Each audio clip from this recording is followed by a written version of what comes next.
There's a lot of money energy here. Our breakfast was $385. I've ordered my caviar like 3 times, seriously, and 3 times the courier just couldn't deliver it. Wealth, flexing, luxury, parties, escorts, and zero comfort. That's Moscow City. This place has become the benchmark and symbol of success. Big corporations and baby crypto millionaires all want offices here. Bloggers and get-rich-quick schemers live here. The restaurants are some of the priciest and the nightclubs are top tier. But Moscow City is actually an uncomfortable, unfriendly district with no real residential infrastructure. And now drones are flying in. We spent a few days in Moscow City. We talked to people who live in the apartments and those who rent office space in the towers. We found out what life and work here are really like, and most importantly, what draws them to this place. How much does an apartment in Moscow City cost? This one is 100 square meters. It's so expensive. This 120 square meter place will run you $960,000. This is my apartment in Moscow City. And this is the telescope Channel 1 gave me. Our company made over $640,000 in revenue. I've rented it myself when I was 19. I've set the goal 2.5 years ago. Net profit has surpassed $170,000. It's Moscow City, and there are millionaires. I had to move to the city. I've saved up on lunch. I really like this view, even more than the one of Moscow itself.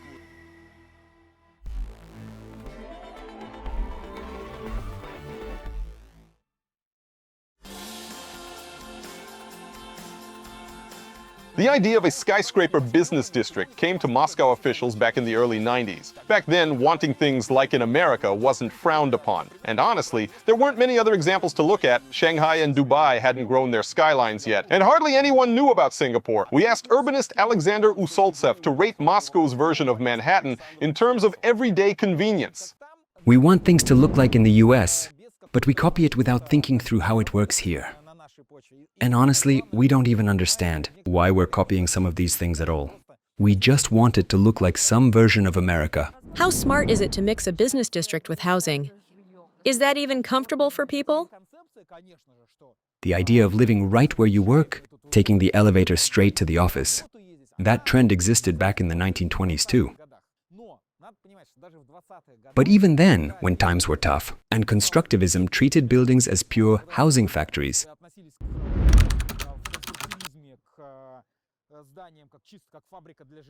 they separated functions, a residential block, and next to it, connected by a simple gallery, the public block.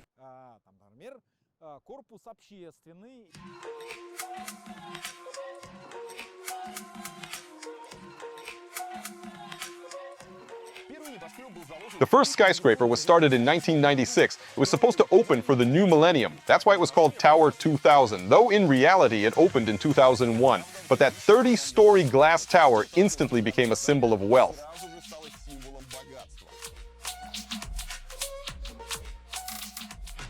Back then, people were like, wow, a huge glass modern business center. When it opened in 2001, the whole complex and the bridge were constantly used for ads and music videos, like Russian pop stars' glossy shots on travelators with river views. Even the show Not Born Beautiful filmed its coolest office in Moscow there. Those revolving doors at Tower 2000. By the way, Tower 2000 is still the only one on the right bank of the Moscow River. All the other towers went up on the left. Originally, the district was supposed to be purely business, with no residential housing, but with public spaces. In the end, though, money won. Today, there are 12 towers in Moscow City, and 8 of them have apartments. Politicians, officials, celebrities live there, and rumor has it, even former Syrian President Bashar al-Assad owns a few places. And of course, everyone who loves showing off their success, bloggers, get-rich-quick schemers, coaches, mentors, crypto guys. Hey guys, I'm Nastya. Welcome to my apartment.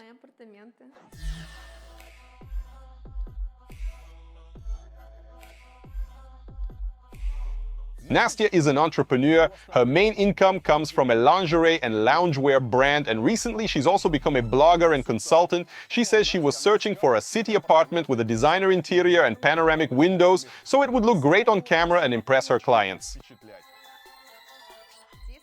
If you live in Moscow City and invite people who've bought your courses, they'll be blown away.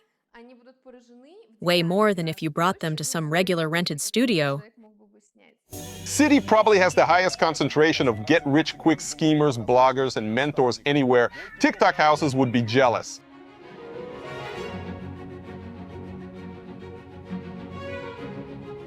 Hi everyone, I'm Karina, and these are my city apartments.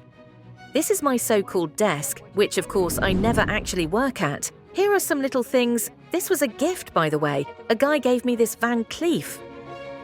Karina is 22. She already owns an apartment in Moscow worth $230,000, and she's finishing a $150,000 renovation there. For now, she rents a small place in the most blogger-packed tower, Niva, for $2,200 a month.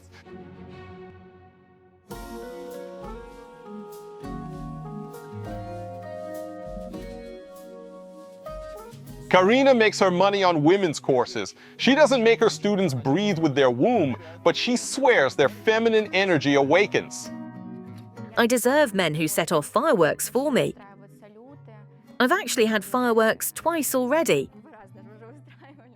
The first time it happened was right after a guy and I kissed. And I'm worth gifts like lingerie from Agent Provocateur for $1,600. Order 500 roses when men confess their love. My whole course is about knowing I'm worthy of that. You tune yourself into the mindset of, yes, I deserve this, even if you've never met the man. Here I have bracelet, pendant, and earrings. And I didn't think anything of it. I just sent all the links. And he said, all right. I knew it was expensive, but not how expensive. Turns out the whole set cost $15,000. So this man decided to show himself like that before we even met. Karina talks about her courses on her social media, of course, and she also posts updates on her femininity practice. Put simply, she shares how she spends money in city. I recently posted a reel about how much I spend in a day. It came out to $2,300. The video blew up. There are almost 2 million views. I got around 6,000 new followers from it. And the reposts, I should check, but last I looked there were over 60,000. Officially, Moscow City has around 1,200 apartments, but in reality there are far more. Some investors buy large floors and cut them up into tiny rooms to sell as separate units. Basically hotel-style rooms, but with kitchens. People really live in them. Evgeny Nazarov calls himself an investor. Aside from running his blog, he even showed up on the TV show Let's Get Married, where they introduced him as a dollar millionaire from Moscow City. Evgeny owns an investment fund, a dollar millionaire. He has apartments in elite Moscow City towers, an estate outside Moscow, and property abroad. Evgeny doesn't live in city anymore, he runs a business here. In early 2022, he bought 500 square meters in the Oko Tower to turn them into small apartments. And when everything started, I mean the war in Ukraine, people panicked. They ran off buying property in Dubai, Bali, Turkey, and so on. I know those markets well. My team studies them.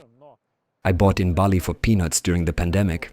Now prices there are crazy, same in Dubai, Turkey, Thailand. But we did the opposite. While everyone was panicking, we bought up space here for pennies. From the people who were freaking out. Just getting all the paperwork approved took 6 months, plus connections and a lot of money. $39,000, that's just the fire safety project. Fire systems here are insanely complicated. The costs are huge.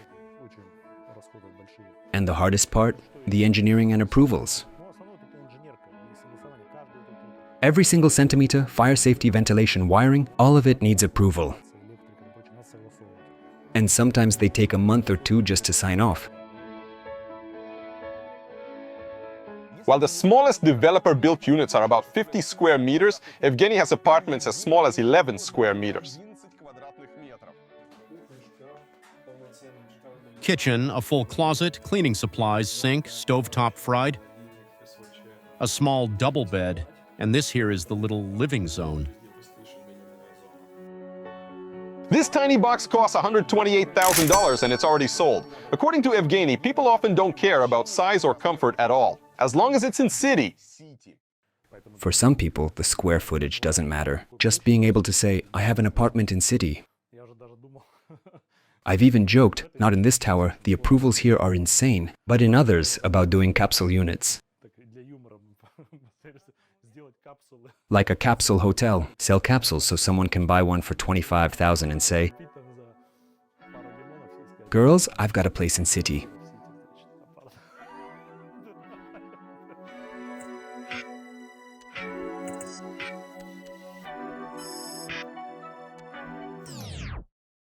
A lot of space here has been chopped into tiny units, perfect for people who just need the label. I have an office in city. It'll be some little room, just enough to rent, throw dust in people's eyes, and put on your business card. We work in Moscow City. In business circles, how impressive is that, really? Honestly, building your own office, that's impressive. City, not so much anymore. It's not a sign of a massive company.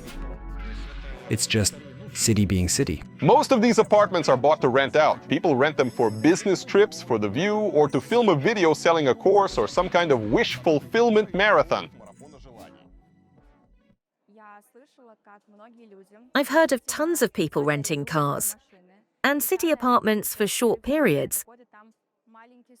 Sometimes a whole group of people just to shoot content and sell their courses. That absolutely happens. To create the image of successful success, you have to show your apartment how you wake up, what car you drive, what taxi you take, what you order. Money, cars, the whole vibe. Because brands sell. Brands, cars, watches, Rolex, Cartier, all of that. It really works on people.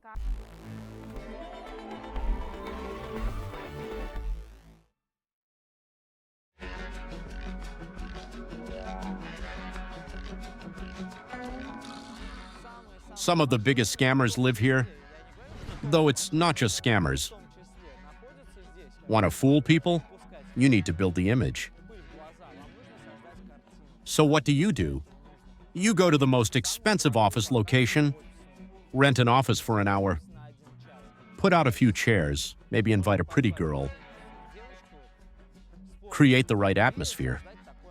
Then you hand over a contract, say it's the best, top tier, totally safe.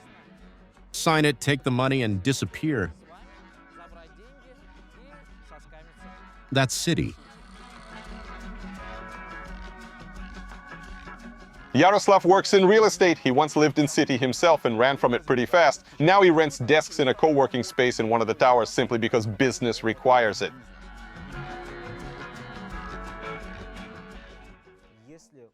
If you've got a meeting, people from all over the city, and visitors to Moscow too are happy to come here.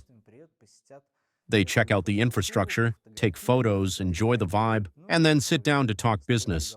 At the end of the day, this is business infrastructure. Phallic in shape.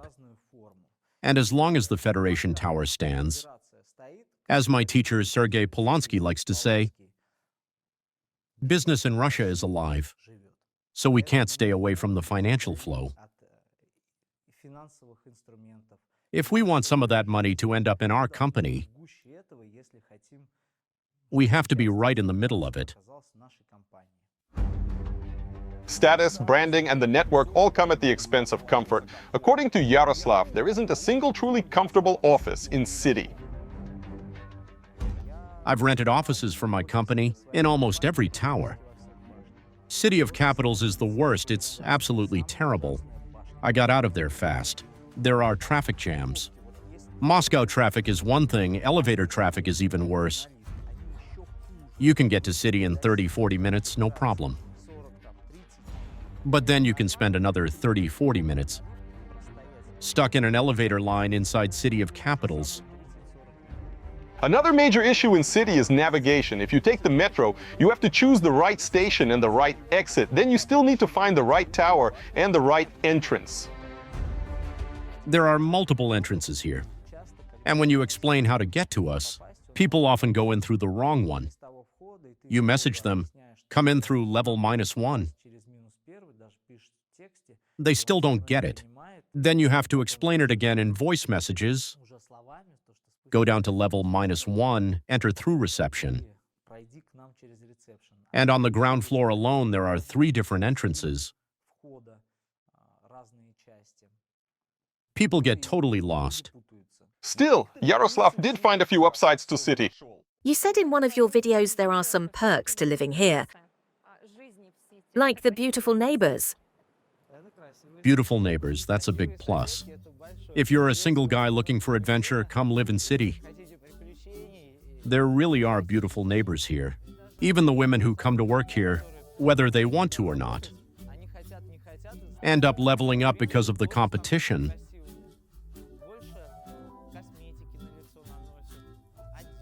More makeup, more expensive clothes, more sexy outfits. Where are you going all dressed up? We're taking my car out, filming a show. Nice. Just don't get too carried away. As the head of a bar association, I can tell you it's all pretty dangerous. All right, let's head out. If you'll ever need any help, let me know. See how easily people meet and make connections here? Everyone we spoke to says it's easy to meet people in city, but not all encounters come free. Sometimes you can run into an escort. I was standing there waiting for the elevator, and boom, already meeting someone. Hi, let's get acquainted. And I'm like, okay, 650. There aren't as many escorts here as bloggers and coaches, but there are plenty. Mostly they're here for work. Polina lived here for a while, but the building turned out to be too public. When Neva first opened, the apartments were gorgeous. I loved them. But living there long-term felt like a little anthill. No privacy, no real separation. You step out onto the floor and there's security everywhere, flashy people everywhere. It's not that I felt like an outsider, I just felt uncomfortable. Like I wanted to hide a bit. A fancy apartment or designer interior isn't really what men look for in an escort, but according to Polina, a city address sometimes added extra excitement. Some guys would be like, wait, I'm coming over and we'll be having sex with panoramic windows. And I'm like, yep. But there were downsides too, like the access system. You can only enter any tower with a guest pass or together with a city resident. You had to arrange passes or go meet people yourself. Everything was very visible. I think a lot of men didn't really want to show up and be seen here. But one big plus was that people already lived here, so you could just go visit someone instead. The main clients here are business people, foreigners on business trips, and young bloggers. He opens the door wearing this little cap. I'm like, wow. I say, hi, are you at least 18? He goes, yeah. And the whole time he just talked about himself, how he was building his project, back when Twitch still worked in Russia. How cool he was, what kind of videos they made. Moscow City also has government officials, but according to Polina, they're not her crowd. They all want to be dominated, and that's not my thing. They're just very, very important people. And if a party like that happens next door, unlike a normal residential building, complaining about noise or calling the police in city is pointless. Everything here is classified as apartments. That means no playgrounds, no social infrastructure. Fine, maybe you don't need that. But noise laws don't apply either. So if you live in an apartment, someone can throw a full-on party right behind your wall. And you can't legally complain or demand quiet after 11 p.m. Someone could open a hardware shop next door, loud tools all day, or a dentist's office. Or, which is pretty common here, the apartment next to you gets rented out daily, so people just throw parties.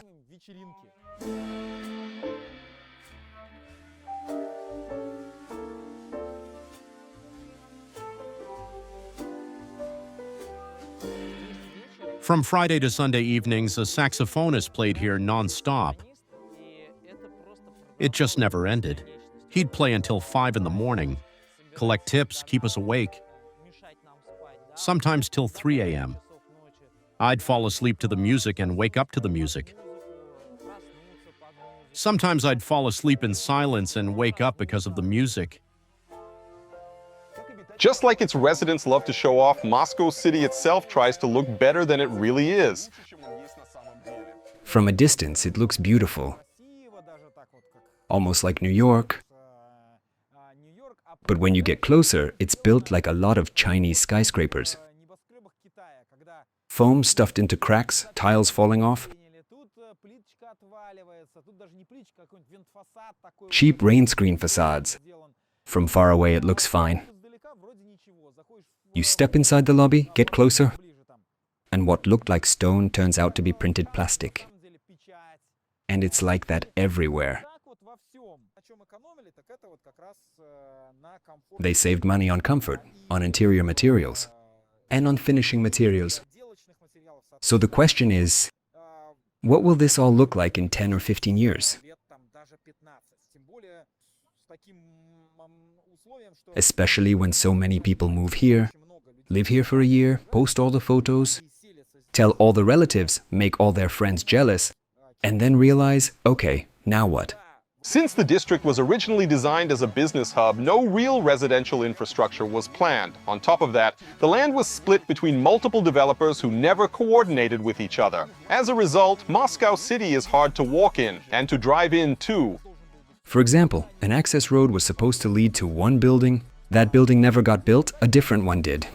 And now, even the transport planners are hard to blame, because everything changes every year. Interchanges keep getting stacked higher and higher, and soon traffic jams won't just be horizontal. They'll be vertical, all the way to the sky.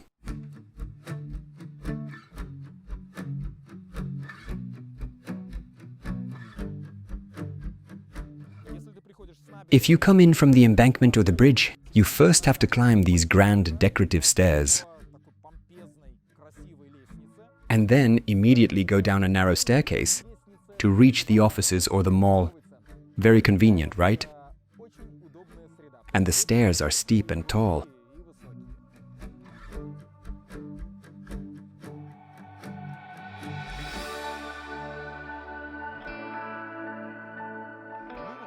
You step out of a building and instantly end up either in a crowd or right on the roadway. A truly comfortable environment starts with safety. You shouldn't trip. You shouldn't worry about cars hitting you. And it should be healthy, low noise, low dust.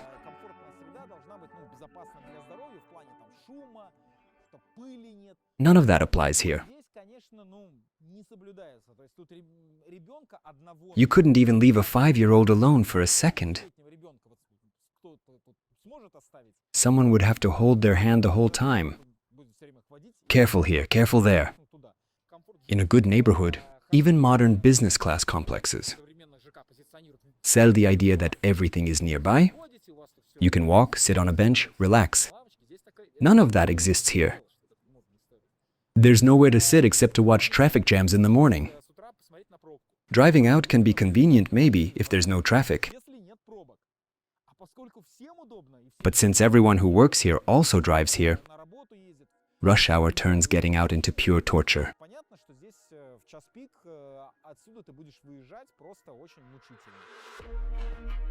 That said, the underground parking in the towers have become another popular backdrop for photos and videos. This might actually be the most popular parking in Moscow for showrooms. People are constantly filming reels here. My friend and I shot a reel here with my car. There was this scene where I tied a rope, dragged it, then threw something away.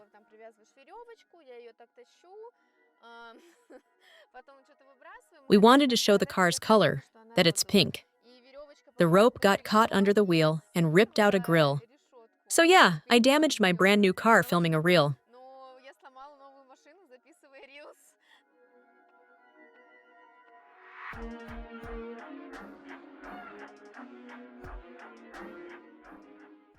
We asked Nastya to give us a ride in her pink Porsche to see how easy it is to get in and out of the parking. The exit is great. It's wide, no issues at all. But coming back in is extremely narrow. The walls are scratched everywhere. People are constantly scraping their cars.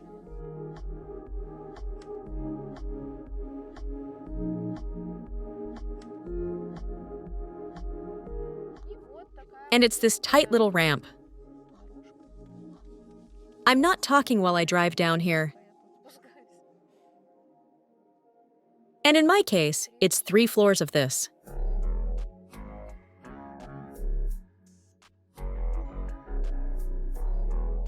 Anyone without a guest pass usually leaves their car at the Afimall parking lot. Nastya normally walks to the mall, but for us, she agreed to test drive the local parking situation.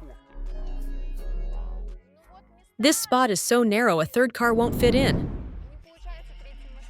On paper, it looks like 3 parking spaces. But in reality, only 2 people can actually open their doors. You can squeeze in, but getting out is a problem. I have no idea what you're supposed to do. So far, we've just paid to enter the parking and are driving around. $4 for not being able to park.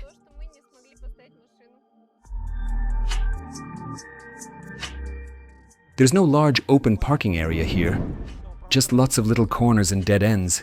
And there are probably a lot of people, if not every second person, who've lost their car in Afimall at least once, then spent half an hour trying to find it, because you also have to remember which elevator to take. Why is it organized this way? Apparently because the developers needed to build it quickly, and this layout was simply the easiest option. When my friends and I leave our car there, we don't always find it right away. It's like a maze. Every time you park and come back, it turns into a quest, find my car. You might think taking a taxi is easier than dealing with all this, but not in Moscow City. There's no proper place for passenger pickup or drop-off. Taxi drivers only have 15 minutes to get to you. If you're late or if there's a traffic jam on the way out, they get fined. There's literally nowhere for taxis to stop. Some drivers refuse to come here at all. Or cancel the ride, because there are cleverly placed cameras in certain areas. And of course, most drivers are convinced it's designed specifically to make money off their fines. In reality, it was done to prevent traffic chaos, at least along the embankment. A lot of drivers have adapted. They pop the trunk, cover their license plates, or stand next to the car the whole time to keep watch. But when my friend picked me up, she was furious. She drives a bright red BMW, and both times she came to get me, she got fined for stopping, even though she literally stood there for a minute. How much is the fine? $65. Some drivers just lost their nerve and left. Others later asked me to please cover the fine. They got for overstaying the allowed time. Long story short, it was a real problem. A serious one. Taxi drivers here have 0 privileges. They're treated like regular drivers, so it's understandable. No one wants extra expenses just for coming here to pick up a client. A lot of them simply refuse this location altogether. They just don't take the order, so sometimes you end up waiting 20 minutes for a taxi.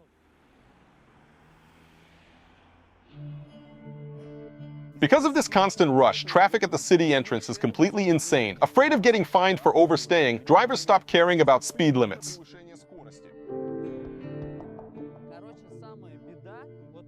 Honestly, if you want to see the worst of it, just stand at this intersection for 5 or 10 minutes. That's more than enough. You'll see people screaming at each other, cars hitting pedestrians, people completely losing it, starting fights, laying on the horn. It's total chaos.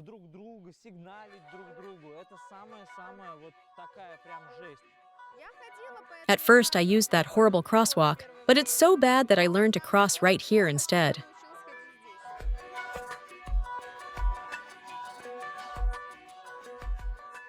It's calmer, everyone crosses, nobody's gotten hurt.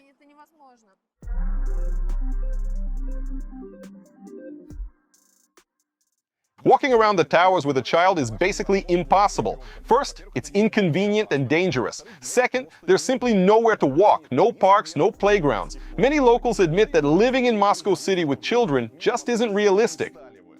With a kid? Probably not. Why? There is a playground on the 4th floor, but city feels more like a youth scene. A different vibe, not a family one. I mean, who's going to start a family here? Pushing strollers around? No way. This place is all about the buzz, not family life. City life is meant for a certain stage of your life, a specific period when social capital really matters. When you want to be around people and actively socialize, people are the main value here, but that doesn't last forever. When you move into a more family-oriented stage, when you have kids, choosing this place for children, in my opinion, is very strange. Welcome Liza on stage. On social media, Liza calls herself a producer, a mentor, and a wealthy mom. She and her family decided to move to city with 2 small children. It helps with her work and with developing her blog. Bloggers are people who showcase their lifestyle. They live bright, flashy lives that most people don't have access to. And they create content that entertains 99.5% of the population. Of course, you want to live somewhere beautiful. You want to live in a place that supports all of this, where there are camera operators, reel makers, other bloggers. And honestly, where else would you live? I don't even know of any other places. The only place to walk with children in city is a playground on the 4th floor of the Neva Tower. Yes, not a fenced courtyard outside, but a small open space inside a skyscraper. There's a pool, some greenery, and a very basic attempt at landscaping. Still, it didn't feel particularly safe for children. When we first moved in, we thought, oh my God, what if a child falls? And our child actually did fall here. It really happened. She wobbled and fell, but we caught her immediately, and everything was fine. What if you hadn't noticed? How could we not? We were right there. We were sitting with friends. She fell and we pulled her out right away. Of course, this doesn't replace a park or a forest, but not every Moscow courtyard even has something like this. At least, I don't remember blackcurrant bushes growing in every Moscow courtyard. So they created what they could, I guess. Usually, kids ride around here in those electric cars. You know, little G-Wagons and Bentleys. It's kind of heavy luxury children's life. They trade their cars with each other, and sometimes they come back with something that isn't theirs. We're like, where's our little helicopter? And it's already gone somewhere. But somehow, after a couple of days, everything finds its way back. Let's say your daughter decided to step off this 2nd floor, and she fell on her head. But she gained experience, first of all. Secondly, she has a nanny who takes her out for walks. But she often climbs there herself. When you were a kid, was everything velvety, plush, and soft? I even had a swing in my yard. But all of this cost loads. See, now I understand why city triggers people. Because of how expensive it is, everything here is expected to be perfect. You know, I don't have the feeling that I'm paying, say, $2,600 for an apartment and should get the absolute maximum from this residential complex in terms of corners, surfaces. Well, it is what it is. It's comfortable. There's a great equipped playground. Cool kids, cool parents. If I want to swim in the pool, I buy a membership, I swim, and take my daughter. Here I sunbathe. Here I hold meetings, lessons, webinars. Big decisions happen here. Guys, I open sales for my course. It's here. We do everything here. This happens here. Sales openings often happen against the backdrop of these towers. I see it and smile, feel happy. If you decide to go down with a stroller, for example, to a cafe or shopping center, besides heavy doors and crazy taxi drivers, you will also face strong winds between the towers.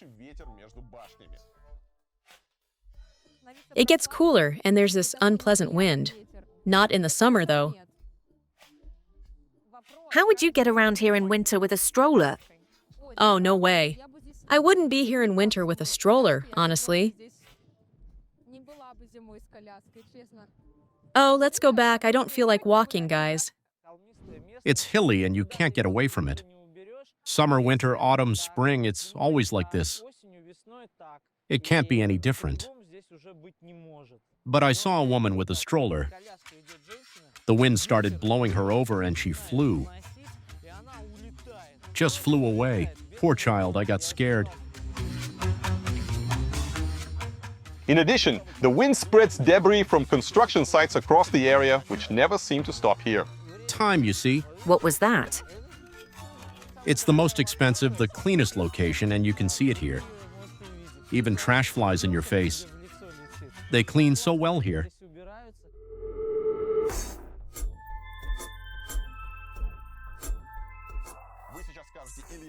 Now you might say, you're only pointing out negatives. Of course, there are positives too. Some people value benches outside, others appreciate a beautiful elevator. They've got beautiful elevators here, perfect for Instagram. I'll show you how it's done now.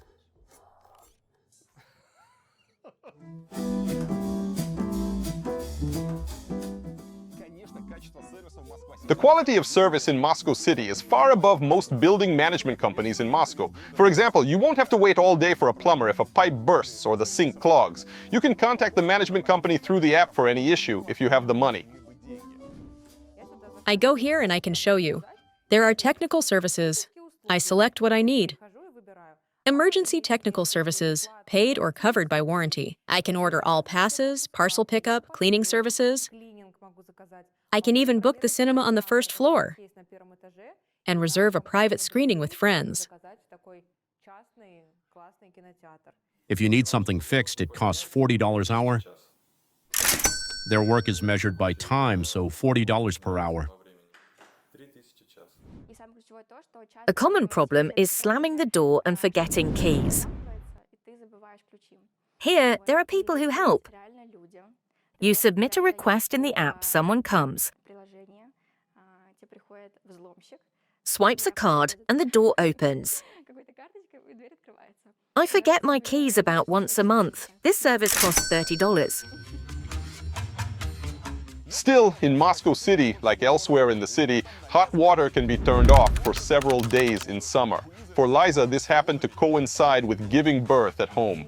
We gave birth in the pool, and my husband ran around with hot pots, pouring water into the pool to heat it. We had a little pole with 3 portable water heaters, and the whole group chat with locals laughed. This is luxury housing, and these 3 water heaters sit there. There's actually a real issue here. Some people don't even have boilers. In fact, almost no one does. Seriously? In such expensive flats? Yes, in flats for $2,600, practically no one has boilers. People go to shower at Crocus, at the gym, wherever they can. I even had my girlfriends come over to shower at my place. And officially they say, oh, it's just for 2 weeks. But demand is so high that apartments in Moscow City get rented out anyway. Another obvious feature of Moscow City is the skyscrapers. And what's special about skyscrapers? The windows don't open. There are many reasons for that. We won't get into them now. But basically, in any modern skyscraper today in Russia or anywhere else, you can't open a window. Just look down. Do you really feel like opening a window? Take a look. You can barely see the people. The cars look tiny. Still, you do get at least a bit of fresh air from the Moskva River and Kutuzovsky Avenue. Between the windows, there's this column. My husband will probably correct me. It either brings air in or pulls it out. Extracts it. Yeah, it extracts the air, and the fresh air comes in from over there. The air inside is actually very dry, that's true. And women who really take care of their skin notice it, so they install humidifiers. At home, it's always cool. So I'm sitting there in a sweater, fully dressed. I go outside and it's boiling hot. Everyone's in tank tops and shorts, and I'm like, wait, what? At least you don't feel completely cut off, like you're in a cage or some kind of vacuum. You still feel like you're in a city because you can hear the traffic. By the way, the windows aren't cleaned very often, so if you're renting an apartment mainly for a beautiful photo view, keep in mind, the scenery might be covered in spots and streaks. The windows are washed twice a year, but if you want them cleaned every month, no problem, it's $770 per window. I've been living in this apartment for about 5 or 6 months now, and they haven't been washed once. At least I didn't really notice. They're just kind of dirty. So how do you take out the trash if you live on, say, the 40th floor? You're not going to walk around with smelly bags among people in Prada and Gucci. Of course not, that's strictly forbidden. One restaurant, for example, takes its trash out in proper suitcases. There's no garbage chute here. Trash can only be taken down in the service elevator. We spent a long time figuring out how to make that look presentable. Now we use large, beautiful leather suitcases. And luggage carts, like in hotels. The trash goes into the suitcases go onto the carts. And a young man in a shirt and dress trousers takes it downstairs. For residents, there are trash rooms on the floors, though not everywhere do they have separate bins for sorting. In my opinion, that's just not on trend. It's not normal when your apartment costs $640,000 and more, even though prices here have dropped. And there's no proper waste sorting. That's not normal. It's outdated. It doesn't match the standard society has already grown into. The waste room. This is our waste room. This is what it looks like.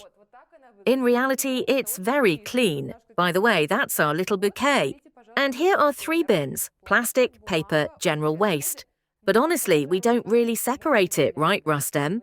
We usually throw everything into one. If there's a bottle, sure, we'll put it into plastic or paper. But most of the time, it all goes together. And if you need to wash your hands or rinse something, and you don't want to mess up the bathroom, everything you need is right here. The main elevator isn't just off limits to trash. Maids and couriers aren't allowed either. They have to use a separate service elevator. And because of that, deliveries often get delayed or end in an argument.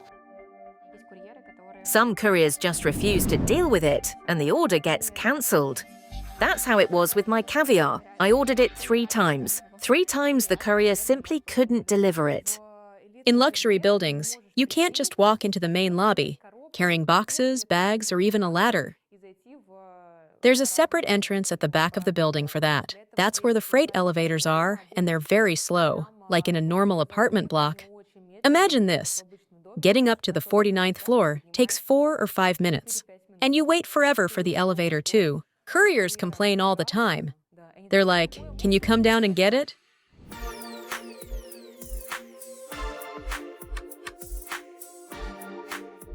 Many residents call Moscow City a city within a city. They say everything is here and there's no real need to leave. Restaurants, grocery stores, a fitness center, beauty salons. There's even a dental clinic with a view that impresses even the doctors.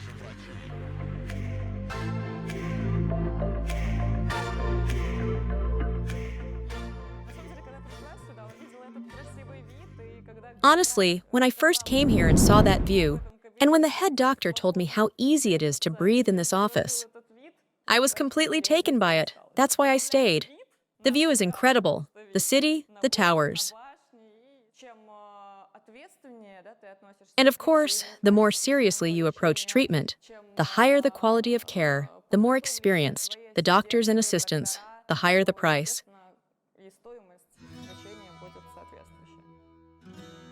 According to Tatiana, working here is enjoyable not just because of the view and the good pay. Celebrity clients sometimes thank them with invitations to concerts or theater shows, and they don't try to save money, though they can be demanding.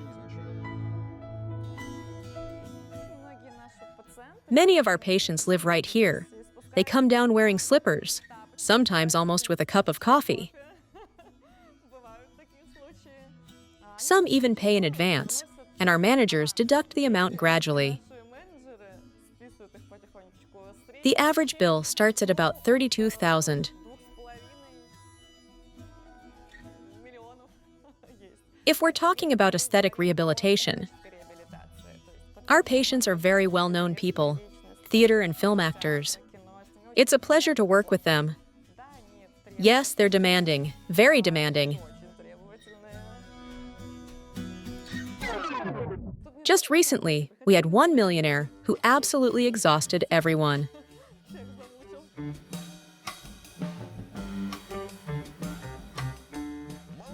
Very few people in Moscow City cook at home. Most prefer eating at local restaurants and cafes where you might run into a celebrity or make a useful connection. And if you work here, be ready to spend money on lunch.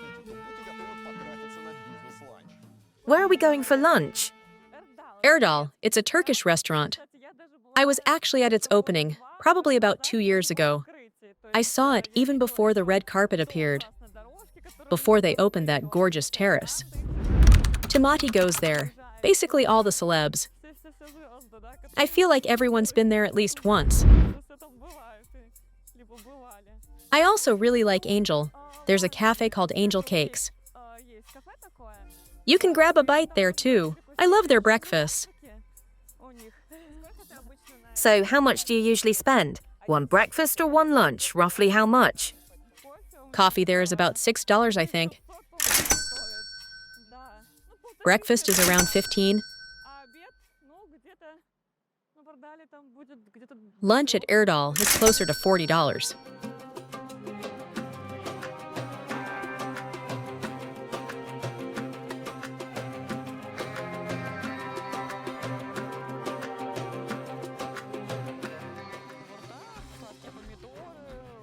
Sweet tomatoes with walnuts and pomegranate is $20 per person. I also love the salmon salad, that's $30.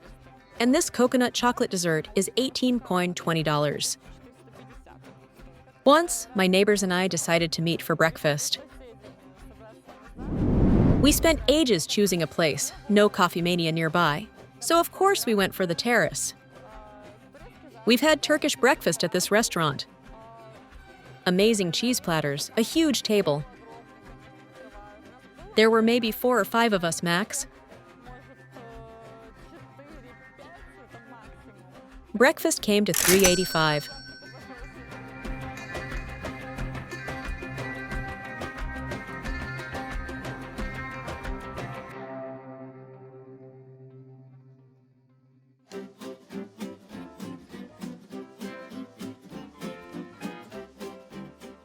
In some towers and at the Afimall food court, you can have lunch for $7, but you'll have to stand in line. There are always queues here at lunchtime. But if you want to avoid them, you have 2 options. Go to an expensive restaurant or a bad one. Either expensive or bad, no queue there. If it's somewhere in the middle, including Azbuka Vakusa, a queue is guaranteed. Every morning on my way to work, I stop to get a coffee. I can spend 15 minutes in that queue. I've timed it. It really is 15 minutes. When you're rushing to work, standing in line for coffee that long, it's brutal. By the way, Afimall wasn't part of the original plan. This spot was supposed to become a park, like in New York. The idea of a central Moscow park did get implemented, sort of. In reality, it's just a small green triangle on the roof of Afimall. They decided it would be a shame to leave such a prime location unused. So, like on a bridge, they put retail there. And not just retail, but multiple levels going down. That's how a shopping mall ended up occupying the entire central core of the city instead of a park. But it felt awkward that everything was built up, and there was no park at all. So, to compensate in a very old Potemkin-style move, they simply printed images of a forest and a park on Afimall's glass.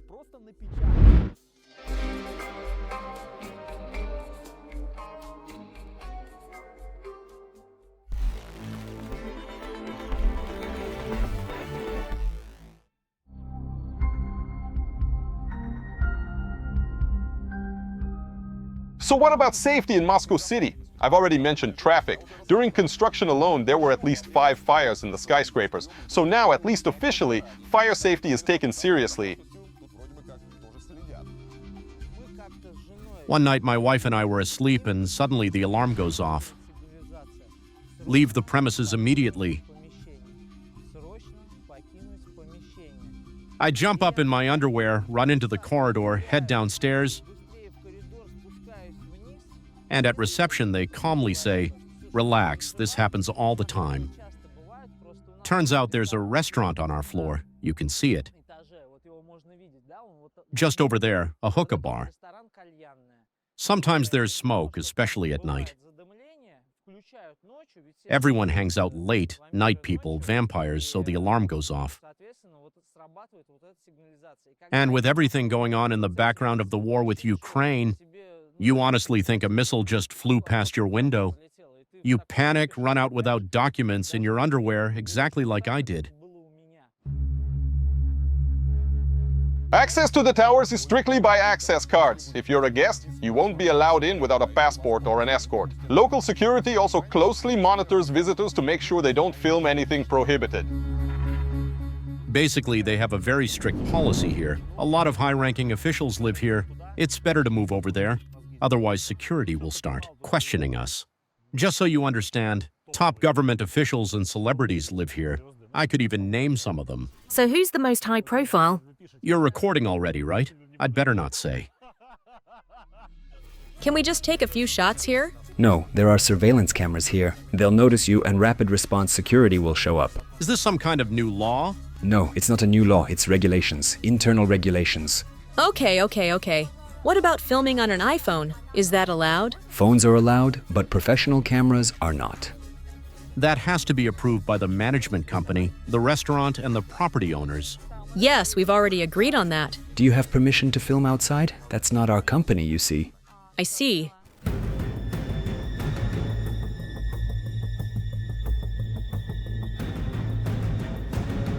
But as we know, all these measures are useless against drones. Moscow City has already been attacked by drones twice. During the first attack, a building housing 3 ministries was damaged: the Ministry of Digital Development, the Ministry of Industry and Trade, and the Ministry of Economic Development. After that, the latter switched its employees to remote work. Many others followed the officials' example.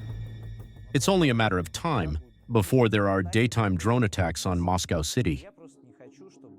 I simply don't want my employees to have even a chance of being injured or killed.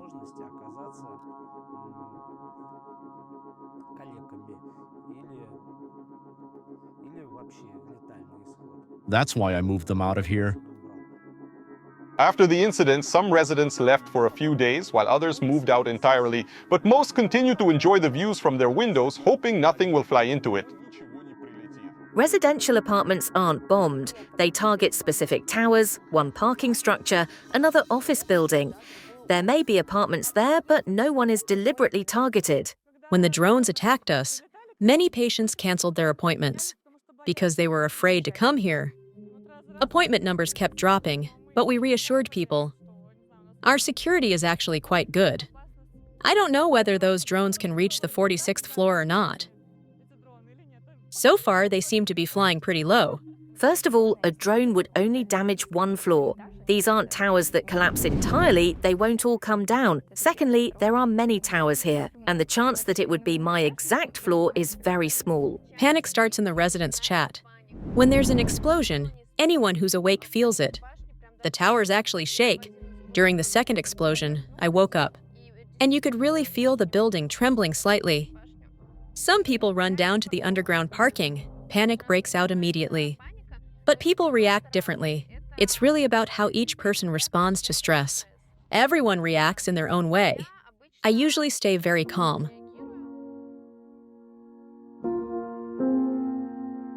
Even without drones, apartments here often empty out by winter.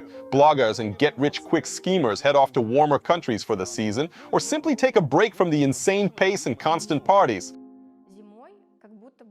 In winter, you look at all these views and suddenly realize how bleak it feels. Like there's no coziness. You want to feel more grounded. You start craving a fireplace, a rocking chair. Just sitting quietly, it's a completely different energy. But here, especially in winter, there's fog, snowflakes swirling around. It just doesn't feel great. You really need to get out of the city. I think you need to leave for about 3 months. I just went to Turkey with my youngest child. I loved being there, and I loved coming back. Leaving and returning matters. Some people go away just for the weekend. Glamping, camping, somewhere outside the city, maybe to grandmother's summer house. It's the perfect contrast.